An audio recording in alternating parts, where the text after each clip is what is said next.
And in 5, 4, 3, 2, 1.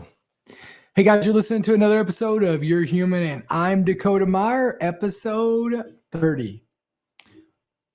Knives, we're 70 away from doing 100. That's right. Yeah. Yeah. Wait, hold on. Yeah, no, that checked out. Yeah, that checked out. This is the only call-in show where nothing's off the table. Gosh, listen to that. You think I'd get that shit together. What's going around, Knives? What's going around, like virus-wise? Yeah. I have no idea. But everyone's getting allergies from what I'm hearing. Or COVID. It's like the new allergies. Could be that. But anyways, this is the call-in show where nothing's off the table. And we open up, get out of those echo chambers. If you want to call in at 512-523-5609. And we can chat. What'd you do this weekend? Well, Knives, great question. Why is my throat? I was fine before I came in here. Sorry. This weekend, I ran the Austin Rattler, which was a 50K on Saturday. So it's just under, I don't want to say 30 miles because it was like 29.8 something, I think. And then turned around and got up on Sunday morning and I ran a 10 miler, which was downtown. It was called the Run for the Water. And so it was a really cool event. They put it on, they offered a 5K and then a 10 miler. So I ran the 10 miler. My buddy Keegan ran it with me. Dre ran it. Lauren ran it as well. And so we all went down there and we just hooked and jabbed, got it in, got those legs spinning, you know what they say in endurance sports, motion's lotion. So got those legs stretched out. Felt good. It felt really good. Yeah. Is that the longest in time that you've ever ran? No, maybe like that for sure. Like just running for no reason, So yeah. Have you fallen in love with running yet? I mean, I don't mind it. It's just boring. Like it's just, the hard part about running is it's just so boring, and like, I'll tell you the hardest part for me is just keeping running the same thing over and over. Right. So like just the 30 miler, it was just 3 loops. And I will tell you this, man, it sucked. And it was the other part to the 30 miler or the 28 or 29 point, hold on. I'm going to tell you exactly what it was because I don't want to get it off. Because if I mess this up, you guys will tell me I'm a fraud. Well, it's 50K for sure. Yeah, but like if I get off on it, I'll be a fraud. I'll be representing myself to not, he didn't run 30 miles. He only ran 29.976842. What a liar he is, right? This will be my credibility here. That's still a lot to me. But let me see here. Hold on. I almost got it. It's more than a marathon. 29.77 miles. 29.77 miles. So I'm just going to say 29 miles from this point on. So the hard part was it was 3 laps and it was like over 2,500 feet of elevation gain. So let me say this, like, I know we only count the gain, but like going down is 100 times worse than going up. And it sucked. I'll be honest, I was good until about mile 22. And from mile 22 to mile 26, there's a good 4 miles of soul searching there. But I loved it. I met a lot of cool people. I met this guy on the trail. His name is Critter. Cool name. He's running in a flannel shirt. He had this badass mustache. Critter was getting after it, man. He was hauling ass. And poor Critter. Came around on the 3rd lap and Critter had some GI issues. But man, he pulled it off, got it done, right? And so but yeah, man, what an awesome event down at the Austin Rattler. Met a lot of cool people. Just a lot of fun. Give me some advice. Like what if I wanted to run something like that, what do I need to do and train to get into it? Just don't stop. No. I've been training for it for like 2 months. So I just run I'm really training for a 100-miler that I'm doing at Brazos Bend on the first weekend of December. And so what I've been doing is it's not about how many miles you cover, it's about hours on your feet, right? So this week I've got 9 hours of running so I got to be on my feet for 9 hours running consecutively. No, so it's like it'll split up into like I'll have like one long run and then like so it'll probably be a 4 hour and 30-minute run, and then I'll have a 2 hour run the next day, and then the rest of them will be split out through the week. But right now, I guess like what I'm doing is I'm just trying to get time on my feet to get my feet used to it, get my feet conditioned, my ligaments, tendons, and all that dialed in for this run. So that's kind of why I did this run in the middle, the Austin Rattler. So I broke it up, gave me something else to do so that I could, I'm not so damn bored, Is it more physical or mental for you? You mentioned that mile Physical. 22. Yeah. I mean, this one came down to physical, right? Because man, like mentally, I mean, I was dialed in. Yeah. And usually when it goes dark, like I usually like lean into it, right? It's like if you pull a knife on me and stick it to my chest, like I'm gonna pull you to me, right? And just see if you really wanted to stab me. But it's kind of the same thing with like any type of that mental suck. And like on this one, about mile 22 to 26, my quads from the heels, there just wasn't nothing left, and made the old girls feel like the engines weren't the way, we just weren't flowing, and so I tried to lean into it a couple times and man, started feeling sorry for myself. That was what got me mentally. It wasn't the suck part. It was I still wanted to go. And when I tried to go, she just wasn't gonna go. And then that's what started mentally screwing me. Right. And so I think part of it is, you set out with a plan and you have all these calories and nutrition and electrolytes, and you got this whole plan. And I had planned for it not to get hot, and it got hot on that last lap. And so I ran out of water. So that was kind of what got me behind, and so, but man, it was a lot of fun.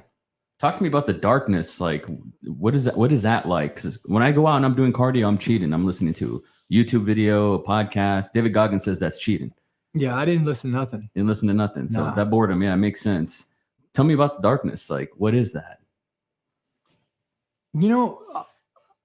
A lot of us are like, I mean, you think about it when you're out. Now, listen, when I'm running out here, sometimes I listen to music, right? But we all use shit as like, think about how much quiet time we ever have.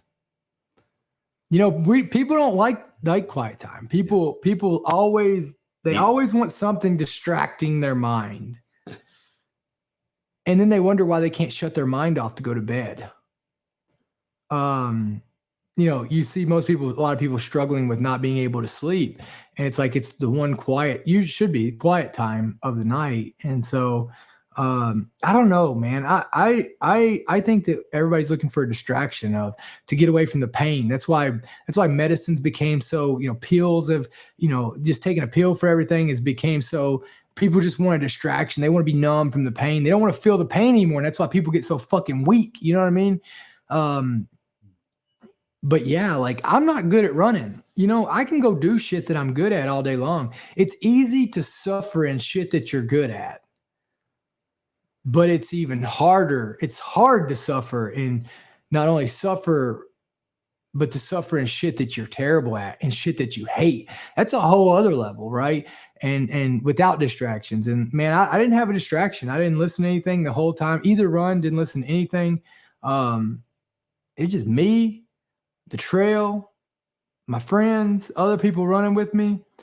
And I learned a lot. I mean, I got to tell you, man, I've seen a lot of this. It was kind of crazy. And we all do this, but it was kind of like this moment. I was coming around that third lap and I started seeing, you just on that third lap, man, you start seeing I call it the boneyards, you know what I mean? Like where people just, they thought they wanted it. And And man, I caught up with a couple people. One of them been injured, you know, they hit an injury or a GI issue or something, right? Or maybe they got tired, who knows, or they just weren't used to the hills in Austin or whatever. And you hear them start talking about what they set out to do, and then, you know, they had their whatever problem happened, and then they just quickly reverted to, you know, the races that they had won. That's what they would start talking about. And it was kind of funny because it was like, yeah, but you fucking lost this one. You know what I mean? Like, you know, you didn't accomplish what you set out to accomplish on this one, but just how quickly people start like softening that blow of the reality that they didn't get the results that they wanted. And they start justifying them and making it okay and softening it up by just stirring around all these justifications and this and that. And it was kind of a unique moment for me, right? To just start seeing these bag of emotions, man. And I'll be honest, like, I mean, you know, running that ultra was, I mean, it was an emotional thing. It was emotional, man. Like, what do you mean? I mean, it's emotional, man. When you get that tired and you start, you know, I saw that you burnt 4,000 calories. 4,000 calories.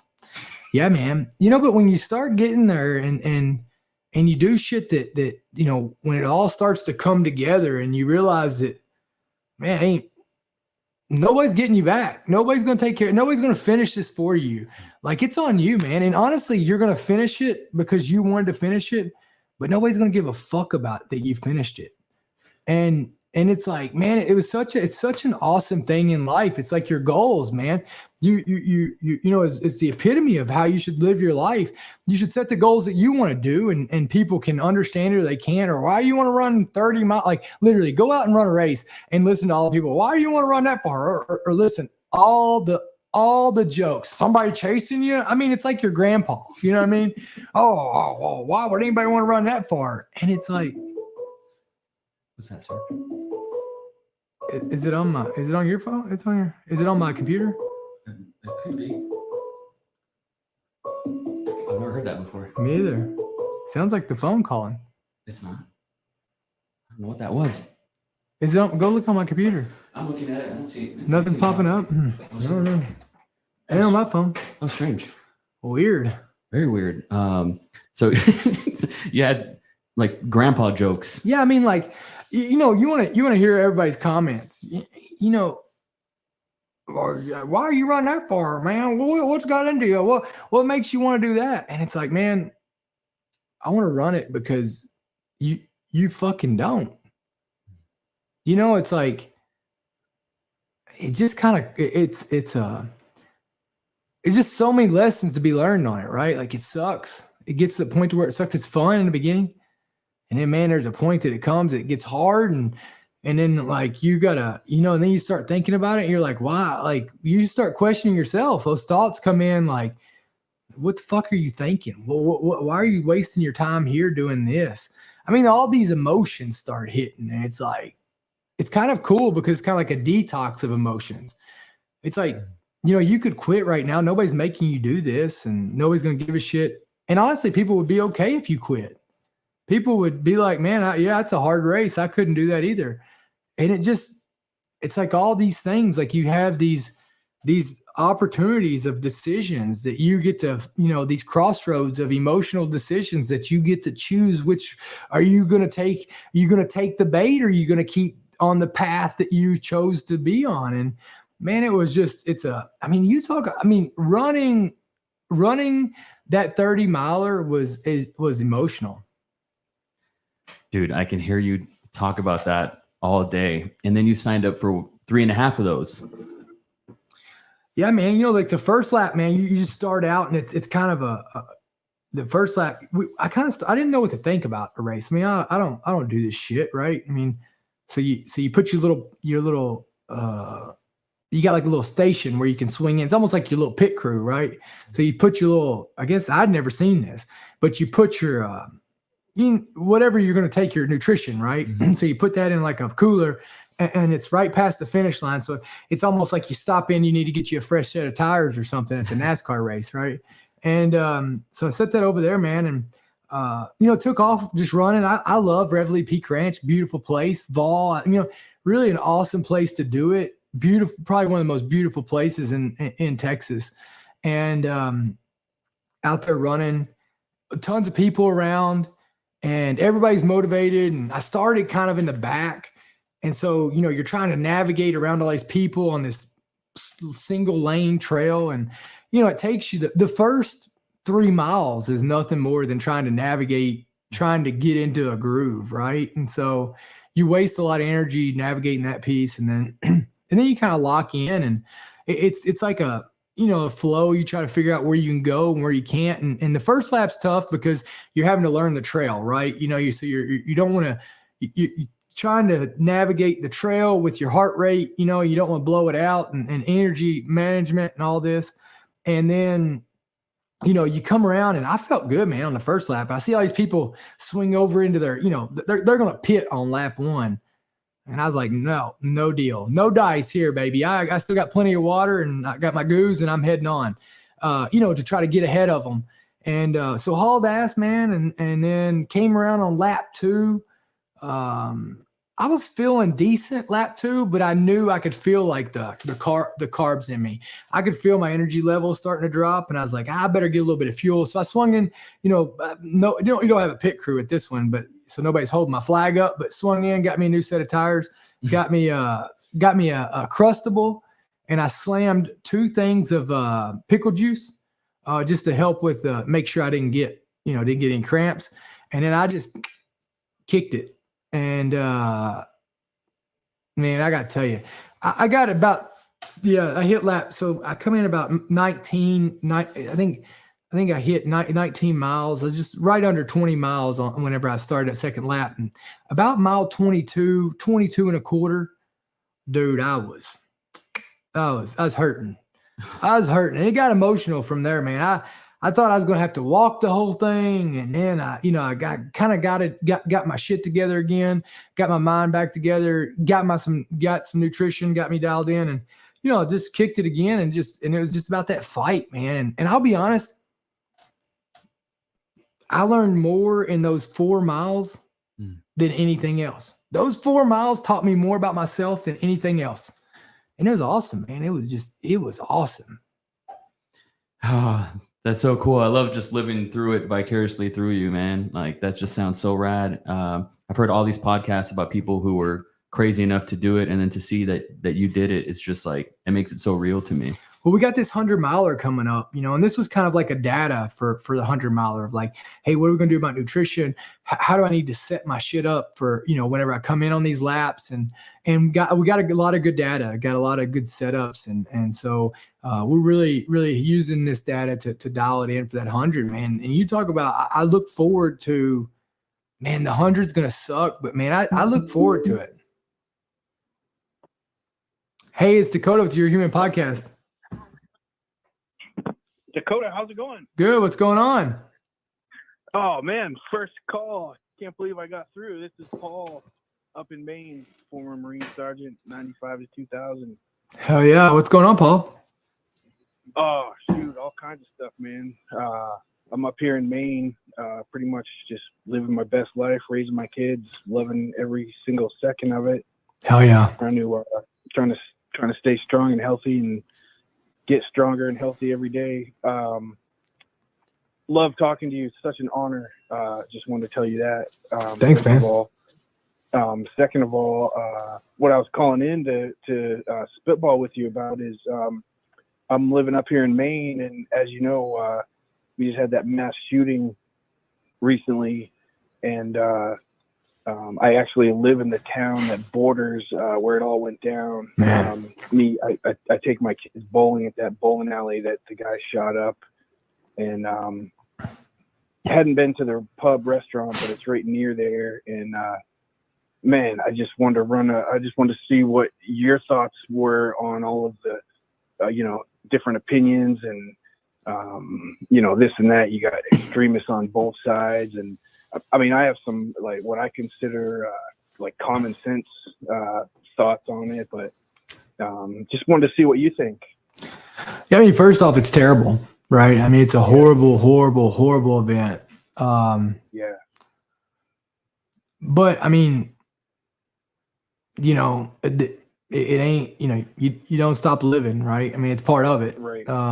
Yeah, totally. You know, it sucks. It sucks because like this, Sandy Hook, because of all of them, All of the politicians want to politicize it. So we can't, there's no chance to get a solution to fix this because like everybody uses this. They use these situations for their own political agenda. And it's just bullshit, right? Like, it's like, oh, you know, this supports my narrative. You know what I mean? And you know, that's the part that sucks about it, is the tragedy of instead of people looking in the mirror saying we all need to be better human beings, we all need to do things to make the world a better place. We all just fucking point the finger at each other, and we use this, you know, it's weaponized. This is weaponized to divide us even more when it should be a time to bring us all together. You know what I mean? And that's the shitty part of it, man. And you know, that's what I was telling. Oh, go ahead. No, I mean, that's the worst part of it. The worst part of it is that all these talking heads talking about it, they don't give a fuck. They give no fucks about anybody that died. They give no fucks about any piece of it or anybody who's affected. No. It's literally just another way to push their opinion on what they think, you know, should be the solution. Yeah. That's one thing you said. I was just telling my friend the other day that also a former Marine. I said, you know, man, I said, if we all sat down and came up with an absolutely perfect reform bill that had checks and balances and respected privacy and actually worked, yeah. I said, do you know, it wouldn't even get passed because the other side would be jealous that someone else came up with it. Listen, yeah, I mean, you know, but again, like, you know, the reality of it, man, is like what law are you going to pass that you think a guy like him's going to start following? Yeah, that too. You know what I mean? Like, that's the reality. Like, okay, let's say you outlaw all the guns.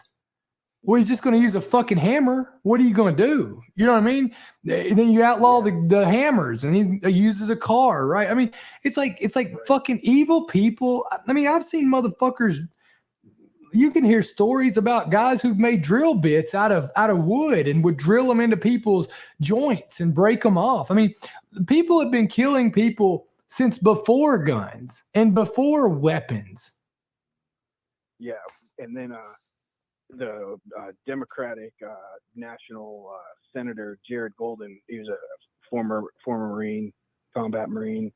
Of course, you know, he came out and said, "Oh, I wasn't for banning the AR-15, but I'm for banning it now." And I'm just like, man, you know how stupid that sounds? That's like banning a Kawasaki Ninja because of motorcycle DUIs.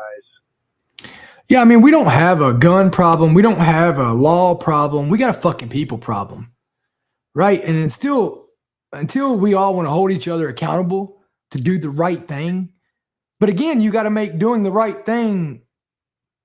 It's not about policy. It's not about this situation. I mean, fuck this. Yeah. I'd rather have one of these situations than fucking children getting raped out there. You know what I mean? Like, you know, this fucking, you know, we all just act like our own instance is a unique instance. And it's like, man, the reality is we got a fucking people problem. And it's not the bad people problem. It's that we got good people who don't have the courage to stand up against bad people and to raise their kids right and to do the right thing and to live an example. Like, the problem is so far detached from the weapon and all this shit. It's the fact that people don't want to face the truth anymore. And that's ultimately what this comes down to. It ain't Republican. It ain't fucking Democrat. It ain't Muslim, Jewish, Christians. It ain't none of that bullshit. What it is all of those things have been able to, they've just been, hey, let's keep tossing something that you value out there so then I can fucking use it to control you and motivate you to do what I want you to do on behalf of justifying it for one of those titles instead of just being a good person. Let's weaponize good. Let's fucking weaponize good. Let's weaponize people to do good. That's what I challenge everybody to do, right? They don't care to weaponize the Democrats. They don't care to weaponize Republicans. They don't care to weaponize race. They don't care to weaponize sex, gender. They don't care to weaponize who you're fucking, who you're not. But let me tell you something. Let's weaponize good. Watch this. Weaponize good and watch what happens throughout the country, in the world. I have a t-shirt that says "Do good recklessly." Do good recklessly. Right? And it ain't that hard. It is just as easy to do good as it is to do bad. So why not do good? Yep, that's what I'm saying, man. I was telling someone else, I said, that rifle has been around, that weapon system's been around for 50 years. Guns have been around for hundreds, who knows how long. And I said, what changed? Guns didn't change. People changed. That's it. The problem. That's it. That's it, man. That's it. It's just people. You know what I mean? Yep. It's just people. Yep, totally. And that's what I try to do, man. I try to just start at the beginning and raise a couple of solid kids that are going to be, positive members of society and not grow up as degenerates. And that's really where most of us can start is, raise your kids right. Don't be a friggin' idiot. We could all just start with not being an idiot ourselves. Yeah. You know what I mean? Yeah, we could all just start by helping the person next to us and lending a hand up. And, we could all start by turning a conversation into something positive. Yeah, exactly. You know what I mean? It's like this conversation. You know what? I could have been like, let's talk gun laws, or let's fucking say fuck the Democrats or Republicans or whatever. Like, dude, we could have took this down a terrible fucking way. And you know what would have got accomplished? Nothing. Not a fucking thing. People aren't result driven anymore. People are not result driven anymore. They ignore the results. Yep. They want the instant gratification. They do, or they don't even care about that. They just want to they just want to bitch. They just want to say stuff and they just want to complain. And and what people don't understand is like complaining without a solution and measuring that based off results is nothing more than becoming part of the problem. Yep. That's it. Totally. It totally is. Hell yeah, man. Yeah. We could have had a hate fest for sure. We could have, but nothing's going to get accomplished. Yep. And I know that's not what you're about.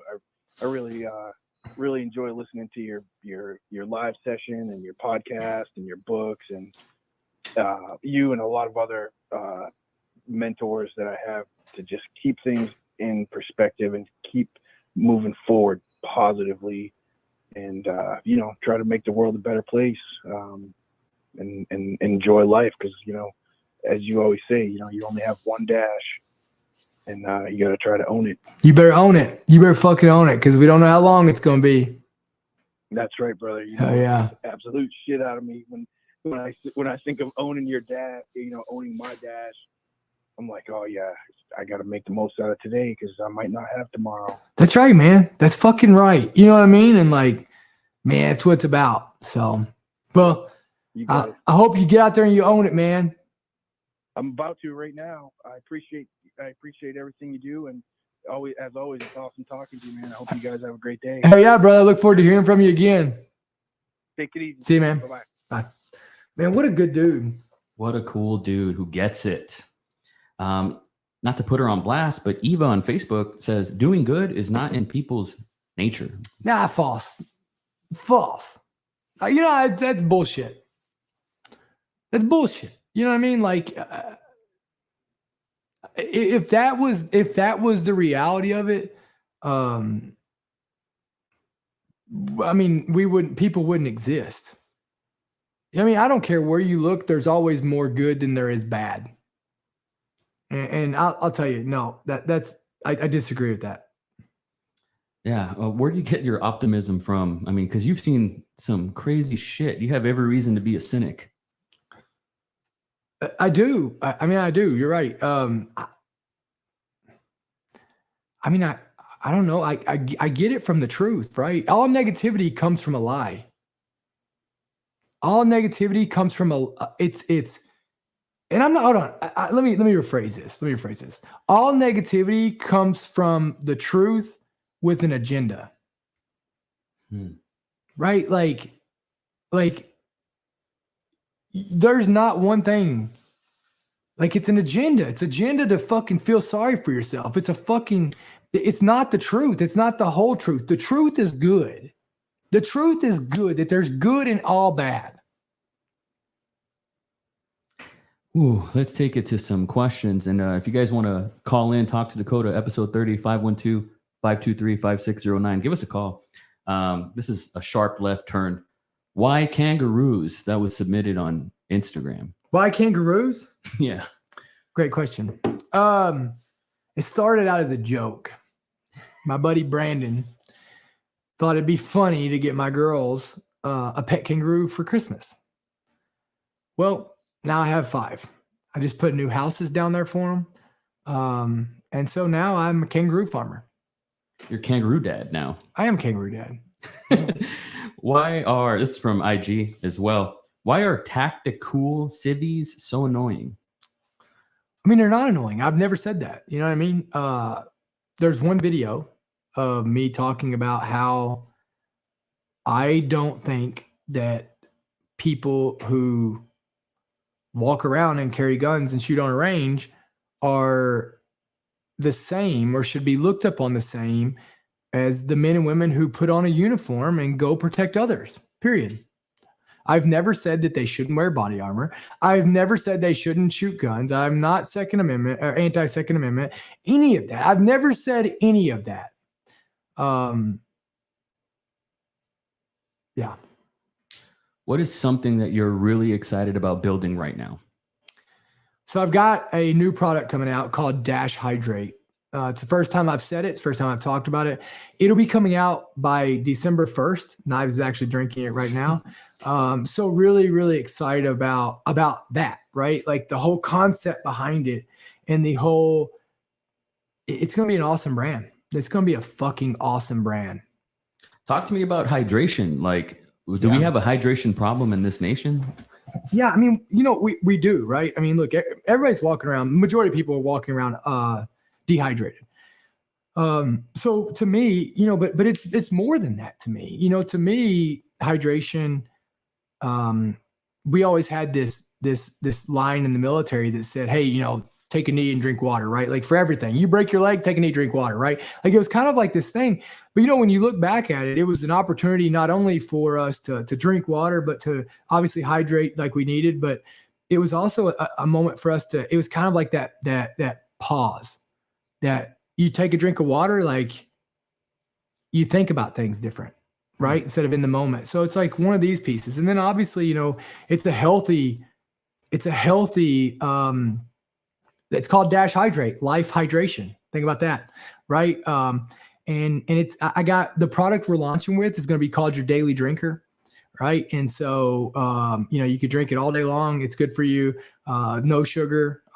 It's healthy as fuck. And so that's what it's about. It's about, giving some people a product that they can believe in, a product that they can get behind and a product that makes them healthier and helps them go out and be the best human beings on the face of the planet. And it all starts with hydration, right? It doesn't matter. You eat all your vegetables on the face of the planet. You do all this. If you're not hydrated, it doesn't matter. Hey, it's Dakota with Your Human Podcast. Hey, Dakota. My name's Kevin. What's up, Kevin? Hey, I was just calling to really just say thank you. Hell, for what? Man, you are you're doing some good, and man, you got a lot of people out here just paying attention to what you're doing, and it helps. It helps a lot of people. Helps me anyway. Man, you know what? I just want to say thank you. That means a ton. Because I'm just sitting here looking at a camera right now. In my office, and you always wonder. There's not a time that I get ready to do this. I wonder, man, is it worth it? You know what I mean? Like, is it worth it? Like, does it matter? Does anybody give a shit? Or like, does it matter? Like, am I really making? To me, I do it because I don't have sponsors. I don't do any of that because I don't want anybody to change the narrative, right? Like, this is my show. I want to do it the way I want. I want to talk to you all. And I don't want it to turn into something else. And man, you always wonder, you're like, man, does it really help anybody, or they just see some, idiot back there that says like a lot and just rambling on. But man, you calling in, I'll tell you, this means more to me than any sponsor I could ever get on the face of the planet. Just knowing that it helps just a little bit, even if it's 0.5%, man, it means the world to me. Well, I'm glad. Yeah, it's I listen to every week, and every week I'm like, man, I should call in there sometime, but I never catch it. I'll listen first thing in the morning or late at night or whatever. And hell yeah, I always look forward to hearing it. But yeah, I catch myself saying stuff to my, get in a situation in life, and someone come up and he's like, man, do the next right thing. Or I hear little things, man, popping up, and I feel like I'm getting better a little bit. Man, you're in the circle. So let you know it matters. Well, and that was kind of my idea behind it, right? And it means a lot, because that means a lot to me, right? It's like, sometimes the reality is we are surrounded by a bunch of negative people, right? And we got to have some source of good. You know what I mean?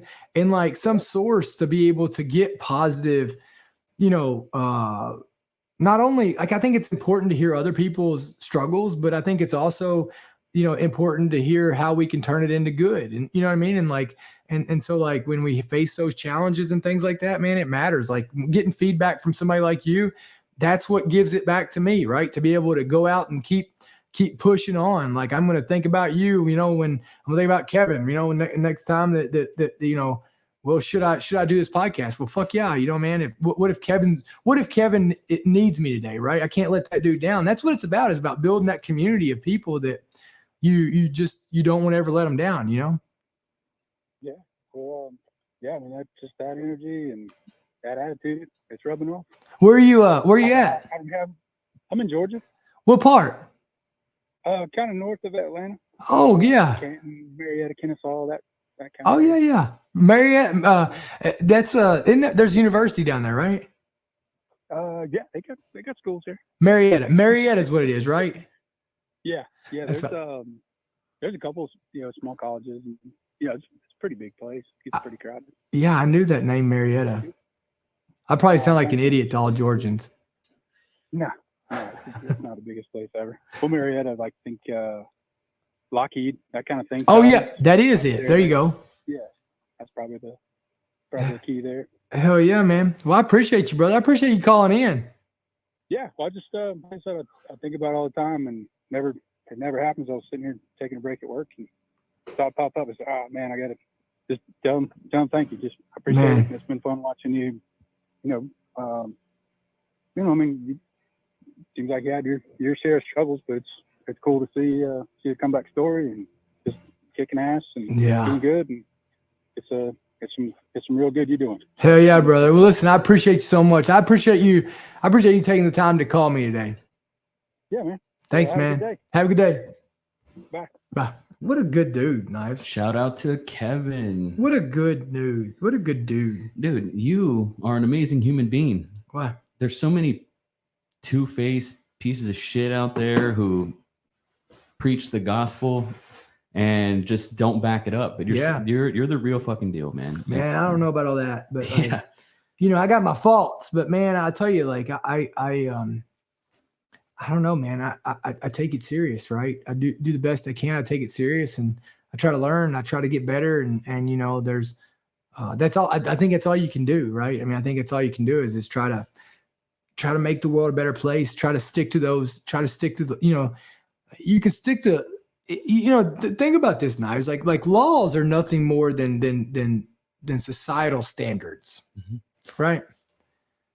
And think about anything. If you. It's kind of like grades in school. I mean, you can get a D and still get a diploma. You're looking at them. Right? Mm-hmm. I mean, too. But really, like, the laws, just being a law-abiding citizen is like a fucking D student to life. It's the bare minimum. It's the fucking bare minimum. You know what I mean? Like, if you're just trying to skirt around the law, I mean, you're a D student. Yeah. to life. Like that's your goal. And it's like, man, you better make your own laws to life, right? Yeah. You better make your own laws, because there's some laws that are to help people, and then there's some laws to help people. Yes, sir. Got a question from IG. What's your number one tip to be a better rifle marksman other than just shooting more?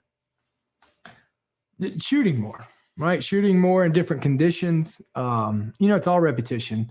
But the thing is it's not just the shooting piece of it, right? Like there's obviously a lot of practice to shooting, all that shit. But you could teach anybody to shoot. Really what it comes down to is being able to shoot in wind, right? Getting that data from that rifle. It really comes down to science on it. If you want to go to the next level of extending out distances, shooting in different types of wind and full values, all this stuff, that's where that's really the true variable after you get past the point of, squeezing a trigger and being able to keep a rifle stable while you squeeze the trigger. We got this question a lot, and you've answered it before, but maybe things have changed. Mm-hmm. Are we headed for a World War III? Are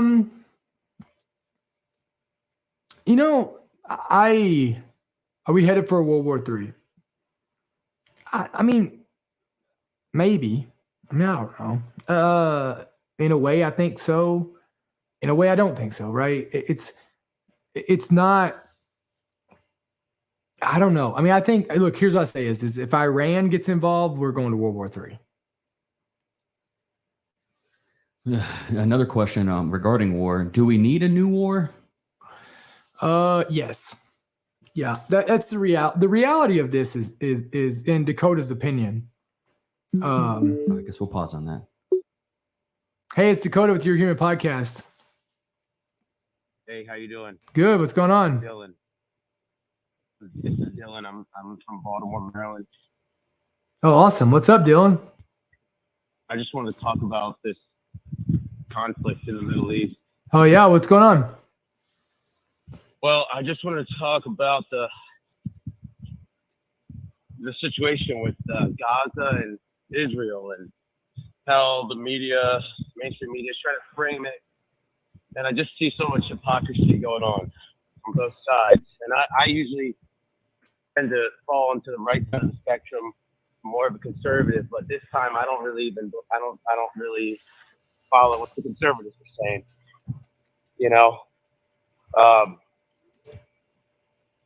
Just like how, the Gaza people in Palestine really have been being brutalized since 1946 when the Balfour Declaration was passed, and they had their houses bulldozed and their children gunned down by the IDF. Yeah. And I just see it as a lot of warmongering going on. I feel like this could easily be stopped, but I just feel like the whole thing going on in the Middle East, it's been going on for so long now that there's no easy way out of it. Well, I mean, look, it's easy to sit here and talk about the problems. What's your solution? The solution is we need to make a peace resolution. We need to make a peace treaty, and we need to make land for the Jews and land for the Arabs, and we need to get take away Iran's ability to make nuclear weapons. So you think we're just going to do that by? I mean, first off, I hear you, and I definitely understand the history of it. But here's what I'll say is Iran IDF is not against Palestinians. Right, they're against the people in Gaza, Hamas. Right? So again, they're against Hamas. Americans are against the Bloods and the Crips as well. So I think that whenever it's put in this way of like, oh, IDF has been fucking over Palestinians, and they're not going in. And I mean, Israel's not. I mean, that's almost as looking at it like, oh, America was against Afghans, and that was completely not the case. Israel's not against Muslims. They're not against Palestinians. They're not attacking the Gaza Strip to go after any of those two people. Because honestly, if they were going after Palestinians, it'd make this whole thing way easier because they could just kill everybody on the Gaza Strip. They're after Hamas. They're pretty much doing though. I mean, they're leveling Gaza Strip and parts of the West Bank. But how do you get rid of Hamas? Because Hamas has got to go. I know Hamas has got to go because they hate Americans and they hate us. They hate us freedom-loving patriots over here. I get it. Oh, so I mean, there's no way to going into that area and destabilizing that area over the past few decades. I mean, we've kind of brought this upon ourselves, and you know, I just see it as this whole war seems to have been instigated and started by, you know, I believe people, and I might crack conspiratorial, but I believe it's instigated by maybe bad actors from the United States going in there and creating. Well, the only, you know, stoking. I mean, the bad actors were, I mean, what fueled all this was the Democrats giving, and I'm going to say this again, the Democrats giving Iran billions and billions of dollars, right? So that's what funded all this. Nikki Red Cross crates back in 2011, Obama did that. Yeah, Nikki Haley called all this. She's been talking about this forever, and I'm with you, right? But here's what I'll tell you: is the reality is, I mean, how many civilians you think have been killed during this invasion? Civilians on Hamas, yeah, on the Gaza side or Israel. I mean, I think it's probably 10 to 1 in terms of, I think 10 to 1 Palestinian or Arabs against Israelis. I think for every one Israeli that's killed, 10 people in Gaza or Arabs, Palestinians, whatever you want to call it, die. And it's sort of like just, you know, it's just a massacre, you know. Yeah, but I mean, like, you know, in my opinion on it, and again, I know this ain't gonna make anybody's, it's not gonna help anybody's feelings. Is look, at the point that Israel comes in, you either got to pick up a gun and start killing Hamas yourself, or you take the risk of being caught up in it. What do you think about? What do you think is the end result? What do you think the end result of this dual front conflict we're in with Ukraine and Israel? Do you think that? I mean, I don't think it has shit to do. I don't think this has shit to do. I don't think this has shit to do with. I mean, the reality is, I don't think this has. First off, Hamas is not. I mean, it's being funded by our enemies. I mean, I don't think this has shit to do with Israel or Palestine or Gaza, right? I don't think it has shit to do with that. I think it's our fucking enemies. No, and it's such a terrible narrative for it to be America's fault, right? Like everything's America's fault, right? Like America's fault, like this and that, right? Like, oh, you know, we did this to ourselves. I mean, it's bullshit, right? So, I mean, the reality is I mean, we've gone over and fought for Muslims for 20 fucking years. That's the reality for a country that didn't. We're the only country. Let me tell you what the difference in America and everybody else is. We're the only country that goes and fights when it's not just good for us, but for the greater good of the people of that country, when we have a better vested interest where we could be sitting at home.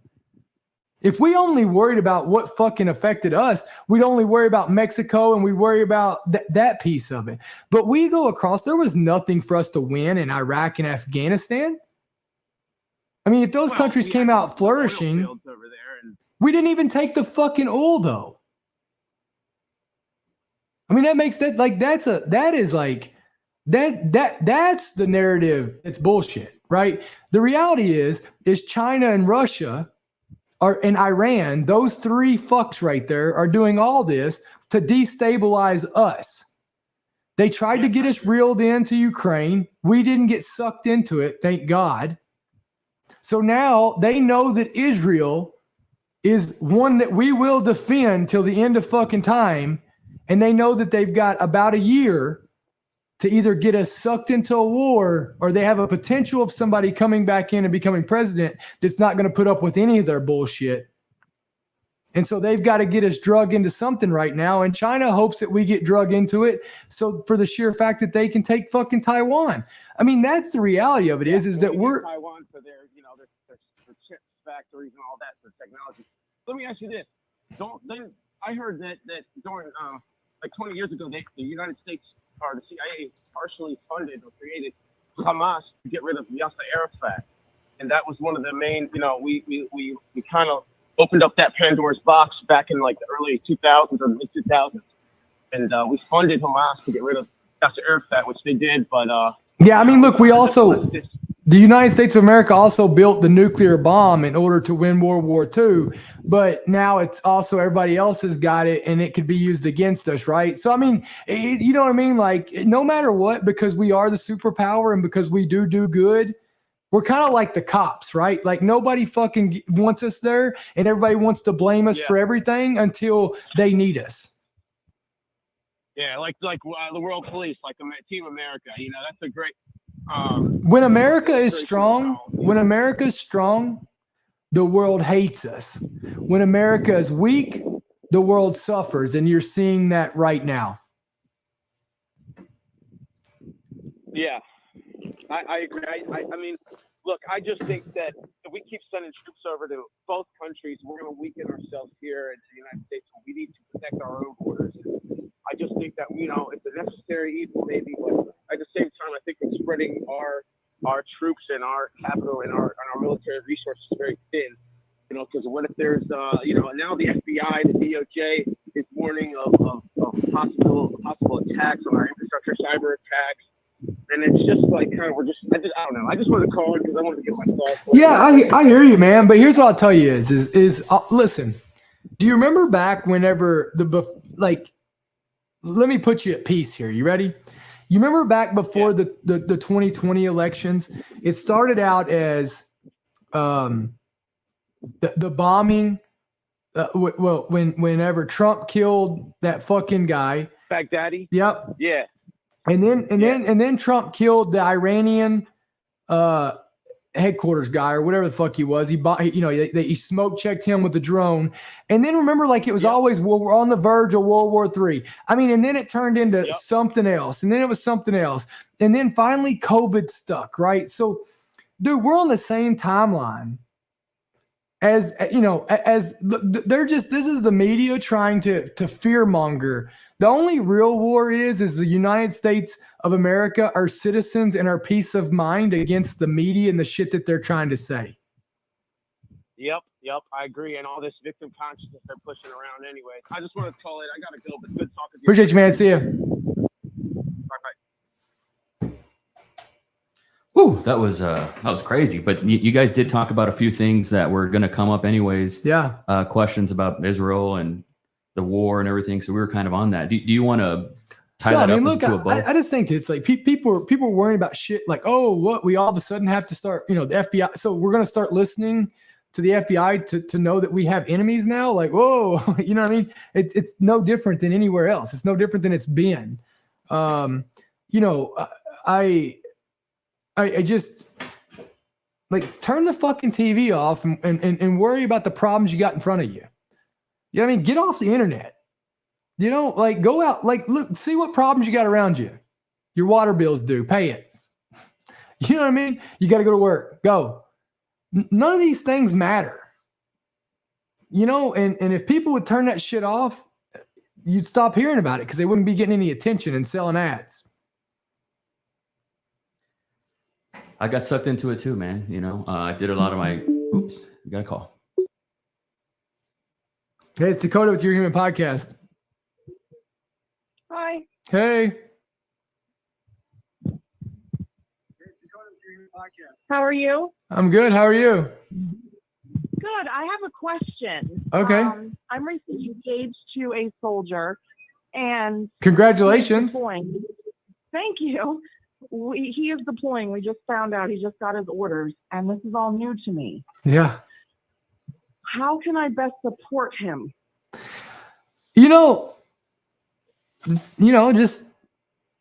Just be there for him, right? I mean, you got let me be honest. You got the hardest job of anybody. I mean, you got the hardest job, and it's how can he help support you? You know what I mean? I look at it that I want him to focus and pay attention and do what he needs to do and not worry about what's going on at home. Well, there you go. And you know how to do that, right? Like, what worries him, what's important to him, and you're going to take care of it. And you just let him know, hey, don't worry about this. I got this.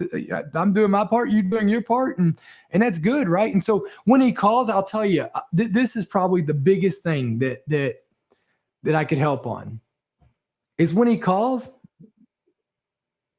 if there's nothing he can do about it, don't even talk to him about it. Let me tell you what he's calling for, because he wants to talk to you. He wants to hear how you are. Okay. Does that make sense? It does.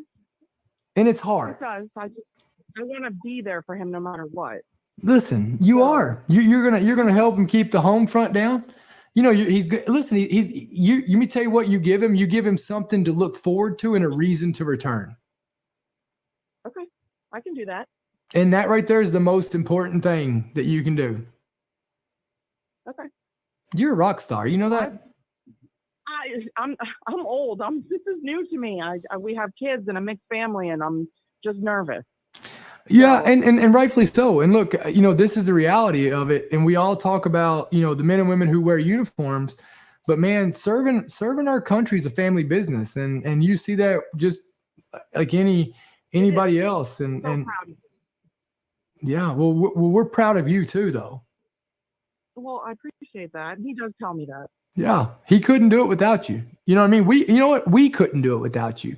And the fact that you're willing to do that, the fact that, I mean, you're signing up for this. And to be honest with you, I think that you're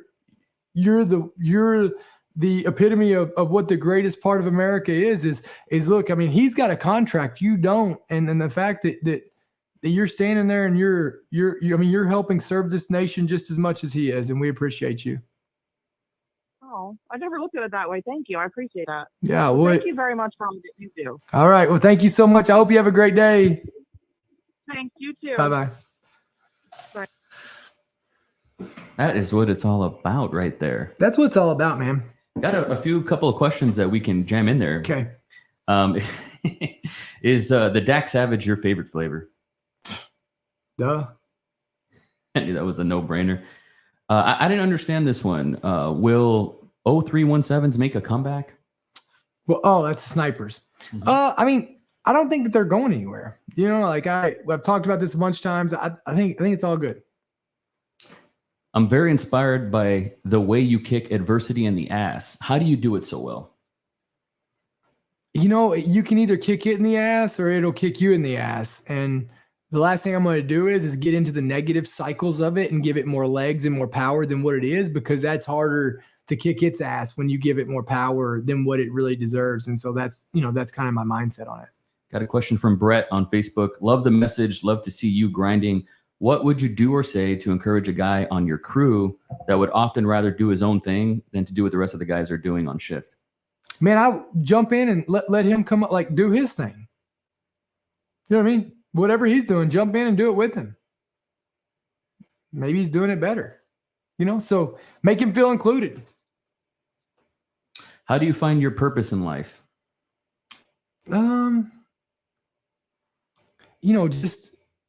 Just conscious living, I call it. Like, get out of the just going with the flow mentality. Challenge yourself. Quit challenge. You don't care to challenge everybody else, but challenge yourself. Like, why do I do this? Why do I like this? Why do I care? What can I do different? You know what I mean? Like challenge yourself on why you think the way you think and how you see things. And is it true or is it opinion, right? And does it help you or does it hurt you, right? When you start really navigating and picking through these things, it's a healthy thing to do. And lastly, how do you reinvent yourself, which I've seen you do, after you lose your purpose? I don't know that you ever really reinvent yourself. You shift directions, right? You ever look how steel's made? I always love using this analogy, but steel doesn't start off as a beautiful knife or strong, or sword doesn't. It starts out and it gets real hot and it looks ugly and it looks like it's melted and it's actually soft, and then they beat the shit out of it and they throw it in, right? I mean, we're all just that. We're all just reforming and redialing in, and sometimes we get dull and sometimes the blade breaks and we got to make a new knife. And I mean, that's just what we are, right? But you decide if you stay dull, if you stay soft, if the blade doesn't get sharpened, or you decide if you get sharp again and you get hard again, and it's all on you.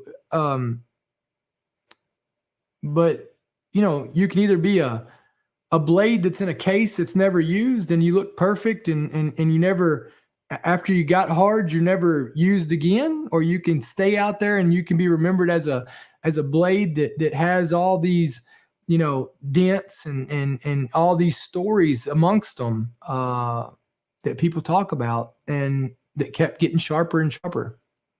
Scar tissue, baby. Scar tissue, baby. So listen, thank you guys so much. This is episode 30 of the You're Human podcast. What an awesome podcast.